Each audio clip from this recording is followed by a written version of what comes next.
Good Saturday afternoon. This is Don Palayo checking in again. Um, I wanted to talk a little bit about today about finance. I of course work in finance. I've been in financial services for 15, 20 years of my life. Graduated, I have degrees in both finance and accounting. Um, I've been kind of looking at, having also the experience of a 48-year-old adult too. It's kind of eye opening when I look back on choices I've made in my own personal life. It's like just because you work in finance and deal with other people's money, there still is there's a difference between working with other people's money and working with your own money. It's like a lot of times you know what you should be doing financially, but emotions and other things, priorities come up in your personal life that make, it's like for example, I've been through two divorces. When you go through two divorces, it kind of puts a pinch on you financially for a while. I've been through a lot of that. I feel like I'm doing fairly well, considering a lot of people that have been through two divorces are in a lot worse position than I'm in. But it has set me back for sure in terms of saving for retirement and all of that. I feel like I should be a lot further along. I would be a lot further along if I hadn't gone through all of that. That's why you hear so many young men these days, especially not really wanting to get married because they're afraid of the financial hurt of a divorce. And there's a lot of logic there, unfortunately. Um, but I think also, when I look at it, there's a lot of you really have to. It's about managing your cash flow. You've really got to be managing your cash flow very, very carefully. A lot of Americans, I think we're bad about this, is that we just spend without thinking. Um, and we're really bad about that, and it's like, especially when we start running up credit cards and um, even student loan debt, it's like debt is needs to be handled like a loaded gun. It really does. Debt needs to be handled like a loaded gun because it is dangerous. It can hurt you, it can cripple you for years. Um, so you really need to think about and how to use you're using debt wisely. People Americans have no end. There's no end to our wants. It's like it seems like Americans especially, it's just we want this, we want that, we want the fancy sports car or the big truck or whatever it is that and it's just these vehicles these days are costing what houses used to cost, and it's getting a little crazy out there in terms of the cost of these things. I think we do need Americans as a whole need to kind of scale back a little bit, start being more rational when it comes to our spending. um we want the luxurious vacations, we want it now, we don't want to wait for it, and just all of this, and especially when it comes to thinking about the things that are really important. It's like you need to set up that emergency fund. That needs to be the top priority, is to have that base foundation. That the emergency fund is your foundation. Should be and it should be solid. You should have, there's different recommendations in terms of that emergency fund. I think it does depend a little bit on your situation. For example, myself, I'm 48 years old. I live by myself. I don't have a spouse's income coming in. So if something happens, I need to have a bigger emergency fund than the average person, I think, than a couple would. I don't have any kids living with me. If I had children living with me, and then it becomes more critical to have I had to have a stronger um, foundation, right? To have have that stronger emergency fund. I would recommend, now if you don't have, if you're a young person starting out, you don't have a spouse, you don't have kids, um, I would work on saving up 3 months, have 3 months of living expenses saved in cash. Um, young people especially, they have other options if things go askew. The less options that you have, the bigger of an emergency fund you need to have. I think generally, I would recommend the average American strive to have this number may sound big. It's for most Americans, they're going to just laugh at this, but I think $25,000 it is would be a pretty good where long-term number to try to achieve in terms of an emergency fund. Um, Once you have your emergency fund in place, and I don't think that you need to have that before you do anything else with your money. I think the emergency fund should be a priority. I do think that retirement savings, for example, you need to start that as early as you possibly can. Um, I would begin saving for retirement as soon as you start working. Whether that's 16, 18, whenever you begin working, you should be starting to fund an IRA, a Roth IRA. Typically, for a young person, I would recommend a Roth IRA for retirement savings, just because typically a young person is going to be in a lower tax bracket at that point. They're not going to be generating as much income. So if you're in that 10, 12% tax bracket, it makes all the sense in the world to go with Roth. Um, Further on, beyond retirement planning, it all becomes a little bit more complicated. I work for a firm that manages finances, helps people that are more affluent, multimillionaires, generally speaking. So I get to see what multimillionaires are doing, at least a good bit of what they do with their finances and also how they're making their money. Most of your multimillionaires fall into one of three categories. They are either high earning professionals, doctors, attorneys, corporate executives, etc., etc. They are entrepreneurs, um, and the entrepreneurs, they're the ones that are really typically the one that the successful entrepreneurs are going to be the wealthiest group of people generally. The ones that set up successful businesses and make it a thriving enterprise, right? We see the super famous ones, of course, like, Elon Musk and Zuckerberg and Bill Gates and those kind of people. But there are a lot of entrepreneurs that set up smaller businesses and that are successful, and they don't have that kind of name recognition, but they can make some very good money themselves. Um, and then you have the third category, which is kind of a mishmash, you have people that inherit wealth from their families. You have people. There was one guy several years ago that I was working with that had they had won a small jackpot in a lottery, um, and so you get kind of a mishmash of a few other. This is a very small percentage, though. Most of your people are going to be either high income earners or entrepreneurs.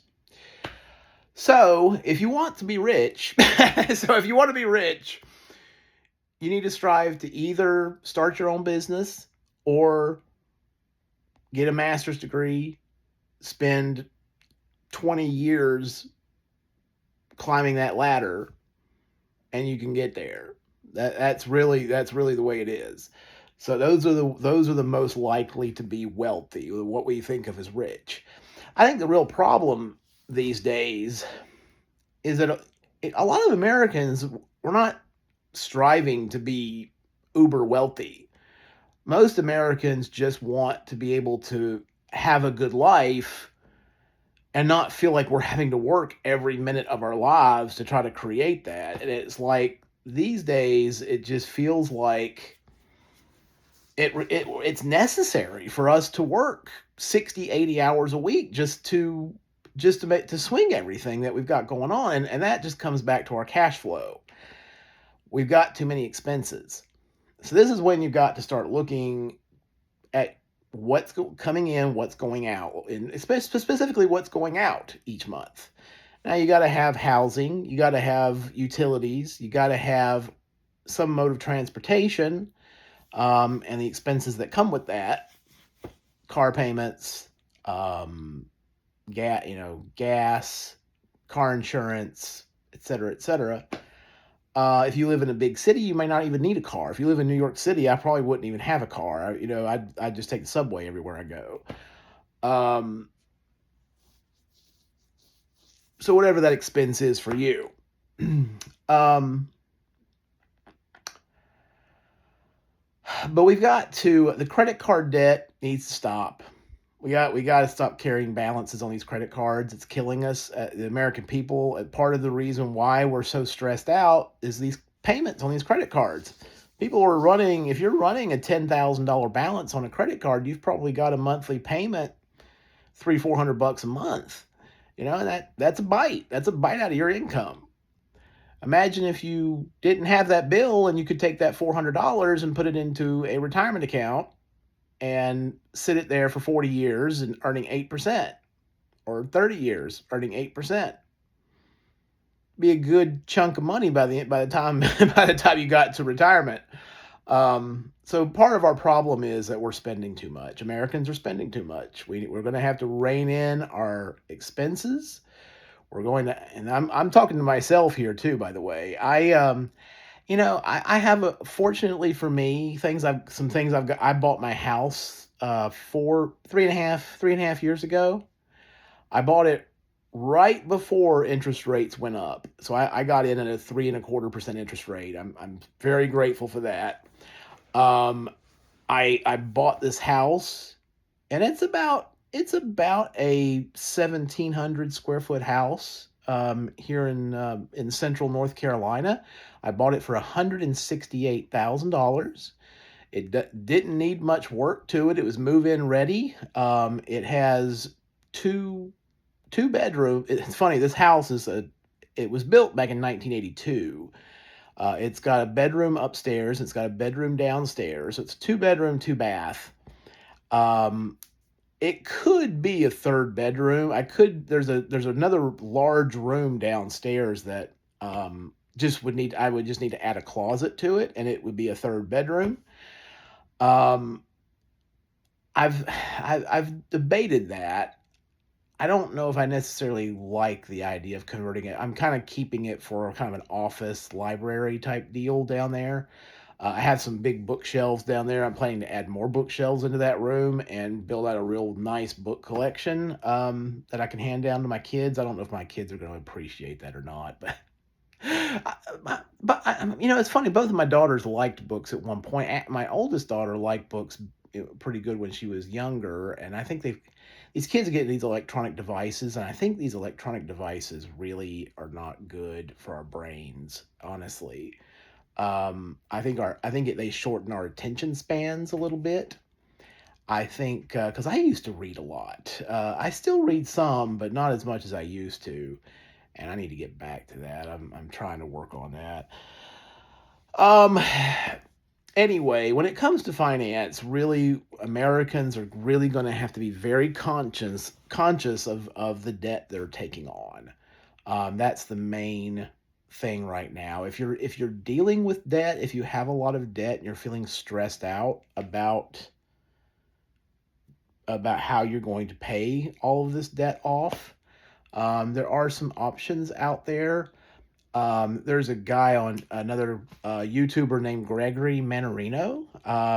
He put out a piece about how to pay off specifically credit card debt, unsecured debt.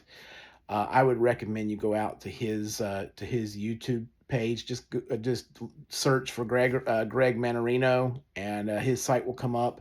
He has got that posted out there on his YouTube page. You can look at that, and it'll give you some ideas of how to deal with the debt issue.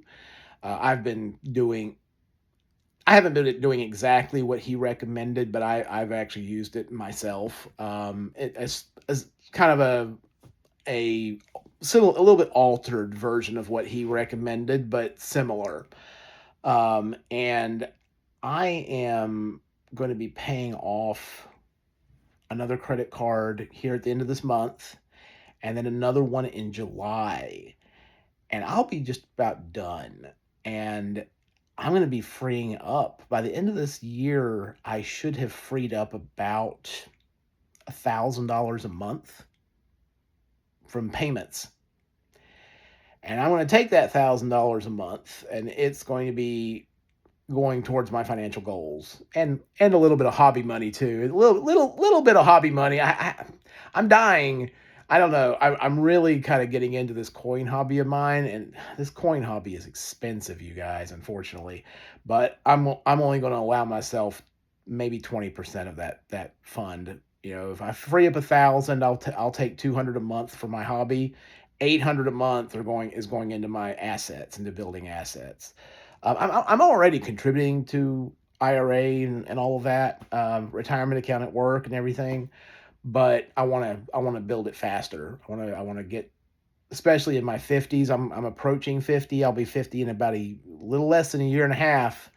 So it's kind of crunch time. Um, you never know when you're going to start getting sick and start having health issues. I've kind of decided I'm going to work as long as I can, because I want to pass as much wealth on to my two daughters as I possibly can. I really feel like that's kind of my purpose right now in life, is to help my daughters out as much as I possibly can. And I don't know if I'm going to retire. Honestly, I have a couple of things that I want to do for myself. I want to hike the Camino de Santiago. I don't know how many of you know about that. There is a famous pilgrimage in Europe. It starts over on the France Spain border in a little town called Saint Jean Pied de Port. It's on the French side of the Pyrenees. Day one, it's a 500-mile hike. So it's not an easy undertaking. It's going to take several weeks of hiking. But you start on the French side of the Pyrenees. Day one, you cross over the Pyrenees into Spain, and you continue across northern Spain until you arrive in a little town called Santiago de Compostela, and over in Galicia, northwestern Spain. And this was a traditionally Catholic pilgrimage, but people just do it for fun or for, adventure these days. I really would like to do that. It's like my big bucket list item before I croak. so so I know that I'm going to have probably at least 2 months out of the country in order to achieve this. Stomach's bothering me. So I'm gonna probably have to at least be out of the country for 2 months in order to get that done. And it's a physical undertaking, especially that first day crossing the Pyrenees. I've heard that's not easy. It's about a 15-mile hike that first day, crossing over from Saint Jean to a little town called. It's not even really a town. It's just kind of a little tiny village called Roncesvalles. I don't know how they pronounce it. They're up there in that Catalunya, the Catalan language, which is a little bit different than Spanish. Roncesvalles, or however they pronounce it, but Roncesvalles. I always pronounce it Roncesvalles because that's how you would pronounce it in Spanish, but I don't think that's right in Castilian Spanish. But in Catalan, I think they have a different pronunciation for it. Anyway, back to finance. But this is one of my big bucket list items that I want to do for myself. Is I'm going to make that hike one of these days. I'm not sure exactly when. It's probably going to be closer to my mid-50s when I get that done. My daughters want to go to Spain with me. They've both expressed interest in going. Piper, my youngest daughter, She wants to go when she graduates high school. So that's a plan for probably 2030 that we'll be going over there. Um, I think that could be a lot of fun going with my two girls over there. I'm going to have to save some money for that because it's not cheap. But taking three people to Europe and all of that, yeah, it's going to be a little pricey. But I've got a few years to save for it. So we can get it done, especially once that cash flow gets freed up and I can start really building, my financial fortress, right? I'm going to start building my financial fortress for it's going to get real starting in about July. I'm going to be stacking stacking. Yeah. Um I I don't know. Americans, we're going to have to rein in our spending. We're going to have to stop spending frivolously, really thinking about our purchases. Um, stop buying stuff just on a whim. It's like we do that so much and we like our toys. Americans like their toys a lot. Um, I know we spend a lot on these cars, these vehicles. Look, your vehicle is to get you from point A to point B. It's like transportation should be strictly about that. Now, I've got my interests. I realize other people have their interests. If cars are a passion for you, if this is like your thing, I get it. I get it. I travel and things like that are more my thing. And also my coin hobby and my books are my thing. Um, but yeah, so I get it. But we've got to be building assets as well. Things that aren't going to be depreciating like vehicles do. Vehicles depreciate quite rapidly. Sure, there's people that have classic cars that could be worth some money, but let's be honest, most vehicles they depreciate and after 20 years are not worth very much. We need to be using the money that we earn to both stay out of debt to keep things paid down so that we can build assets, start building things that generate income. You can buy stocks that pay dividends and start building a dividend portfolio that's generating, and I would have those reinvested until you actually need to turn on that income, and that can be an income stream for you later on down the road in retirement. I actually have built a solid dividend portfolio myself in my IRA right now. It's sitting in my IRA. The thing with dividend stocks is you don't want to have a bunch of those in a taxable account because then you have to pay taxes on that income every year in the taxable account. So you want to have your dividend stocks in an IRA so you don't have to pay the taxes on that. In the taxable account, you can have growth stocks that don't pay dividends, and you're not going to pay any taxes in there um, until you sell. So um, you may have occasionally some of these funds and things will pay out capital gains or things like that, but anyway. Um, if you have any questions, if you want to have any questions, I'll try to read any comments that you guys leave and try to respond to all of your comments. I'm happy to answer any basic financial questions. I can't really give specific financial advice on YouTube just because I am licensed, but I'm working for a financial company, but I would seek out a financial. If you do have, I will tell you that if you have more specific advice, that you probably should seek out a financial professional in your area. Um, you know, if you can, most banks these days have financial advisors in their offices, and they can give some general advice.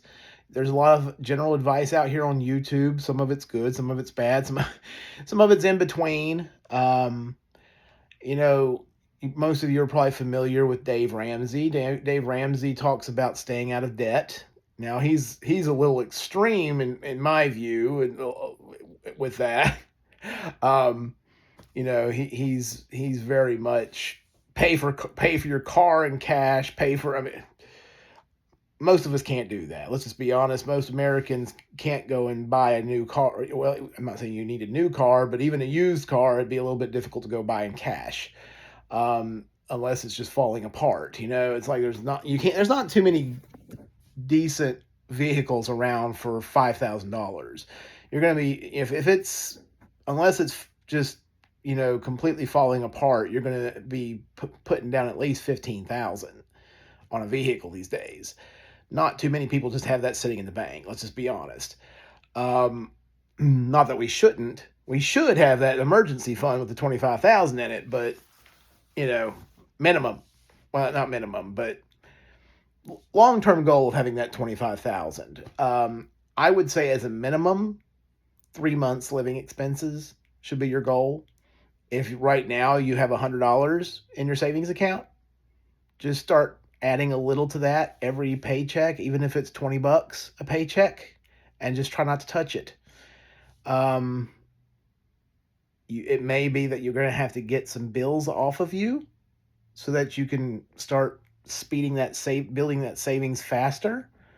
If you feel like you've squeezed every dime out of your budget, you may have to pick up a side hustle. I have a side hustle. I'm doing it to get out of debt faster. That's my main purpose in doing it. Also my hobby too. but I DoorDash in the evenings. So I'm earning an extra, probably, I don't know, 15,000 a year, roughly 15. I would say 15,000 a year doing DoorDash. I just do it part time, evenings, weekend a little bit, and that's extra money I can use towards those things.